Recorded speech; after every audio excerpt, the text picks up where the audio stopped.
தமிழக சட்டசபையில் வக்பு வாரிய சட்ட திருத்தத்திற்கு எதிராக முதலமைச்சர் ஸ்டாலின் கொண்டு வந்த தனி தீர்மானம் நிறைவேற்றப்பட்டது.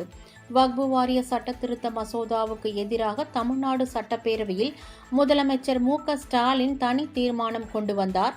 இந்த தீர்மானத்திற்கு அதிமுக, பாமக, தமிழக வாழ்வுரிமை கட்சி, புரட்சி பாரதம், கொங்குநாடு மக்கள் தேசிய கட்சி, மனிதநேய மக்கள் கட்சி உள்ளிட்ட கட்சிகள் ஆதரவு தெரிவித்தது. இதனைத் தொடர்ந்து குரல் வாக்கெடுப்பு நடத்தி தீர்மானம் ஒருமனதாக நிறைவேற்றப்பட்டது.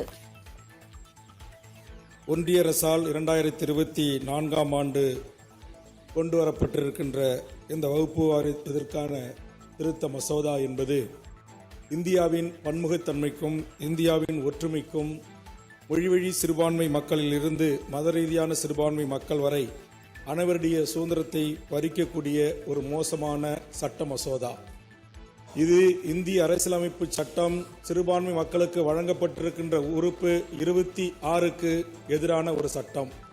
ஆக எந்த சூழலிலும் இந்த சட்டத்தை ஒன்றிய அரசு நிறைவேற்றக்கூடாது என்கிற நல்லெண்ணத்தின் அடிப்படையில் மாண்புமிகு தமிழக முதலமைச்சர் அவர்கள் இந்தியாவிற்கே வழிகாட்டியாக நடைபெறுகின்ற இந்த சட்டமன்ற கூட்டத்தொடரில் இதை ஒன்றிய அரசு திரும்ப பெற வேண்டும் என்று கொண்டு வந்திருக்கிற இந்த அரசினர் தீர்மானத்தை தமிழக வாழ்வுரிமை கட்சியின் சார்பாக நான் வரவேற்க கடமைப்பட்டிருக்கிறேன். இந்த நாட்டில் வாழுகின்ற அத்தனை பேருக்கும் சம உரிமை இருக்கிறது என்பதையே ஏற்றுக்கொள்ள அவர்கள் மறுக்கிறார்கள். அந்த சம உரிமையை நிலைநாட்டவில்லை என்று சொன்னால் தேசத்தினுடைய ஒற்றுமைக்கு பாதகம் ஏற்படும் என்பதை நினைவில் கொள்ள மறுக்கிறார்கள். இந்தியா முழுவதும் நம்முடைய நாடாளுமன்ற உறுப்பினர்கள் எதிர்த்திருந்தாலும் தமிழ்நாடு சட்டமன்றத்திலிருந்து எதிர்குரல் எப்போது வரும் என்று காத்துக் கொண்டிருக்கிறார்கள். அந்த முன்னெடுப்பை இன்றைக்கு தமிழ்நாட்டினுடைய முதலமைச்சர் அவர்கள் எடுத்திருக்கின்றார். அந்த முன்னெடுப்பை நான் வரவேற்கின்றேன். நன்றி, வணக்கம்.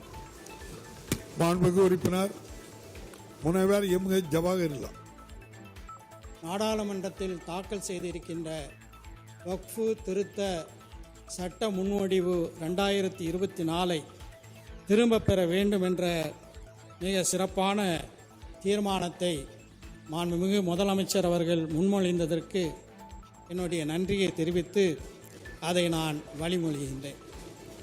ஒட்டுமொத்தமாக சமூக நல்லிணக்கத்தை விரும்பக்கூடிய அனைவர்களுடைய கோரிக்கையை ஏற்று இந்த அவையில் மாண்புமிகு முதலமைச்சர் அவர்கள் முன்மொழிந்திருக்கின்ற தீர்மானத்தை நெஞ்சார வரவேற்று வாழ்த்தி விடைபெறுகின்றேன். நன்றி.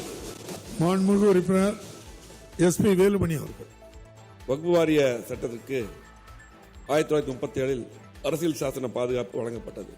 இந்த சட்டத்தின் திருத்தத்தின் சரத்துகளுக்கு சிறுபான்மை மக்களுக்கு எதிராக உள்ளது என்றும் இஸ்லாமிய மக்கள் அச்சம் நியாயமானது.